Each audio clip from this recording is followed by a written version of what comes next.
ఇంత అద్భుతమైనటువంటి బాబావారు ధ్యాన మందిరంలో ధ్యానం చేయటం మనకి ఎన్నో జన్మల పుణ్యఫలం. ఇటువంటి అద్భుతమైన అవకాశం ఇచ్చిన బ్రహ్మర్షి పితామహ పత్రిజీ వారికి ధన్యవాదాలు తెలియజేసుకుందాము. అందరూ క్లాప్స్ కొడదాము. ఈరోజు మనం తెలుసుకున్న విషయం ఏమిటంటే శ్రద్ధ, సబూరి. శ్రద్ధ అంటే ఆధ్యాత్మిక జీవితం పట్ల శ్రద్ధ, సబూరి అంటే ప్రాపంచిక జీవితం పట్ల సహనము.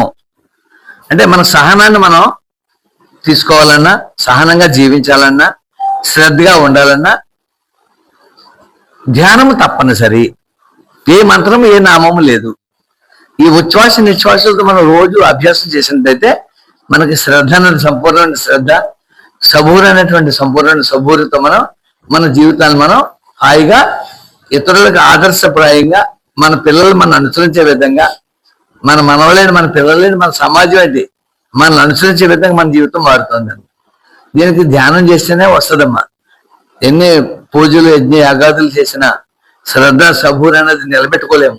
ధ్యానం చేస్తే ఏమవుతుందంటే అది మనకి స్వాధీనం అవుతుంది, మనం దాంట్లో జీవించగలం.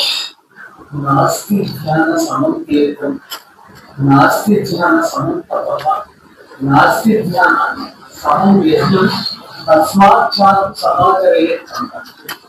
ధ్యానంతో సమానమైన తీర్థము గాని, ధ్యానానికి సమానమైన యజ్ఞము గాని, ధ్యానానికి సమానమైన తపస్సు గాని లేవని చెప్పారండి పురాణాల్లో.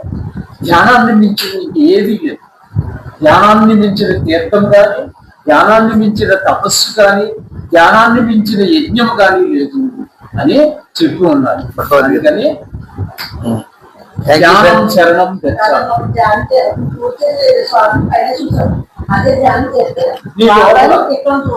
మీ లోపల మీ ఊరి శివాలయంలో పెట్టినామండి.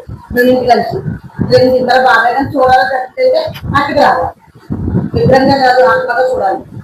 ఆయనతో మాట్లాడాలి. తప్పనిసరిగా రావాలి.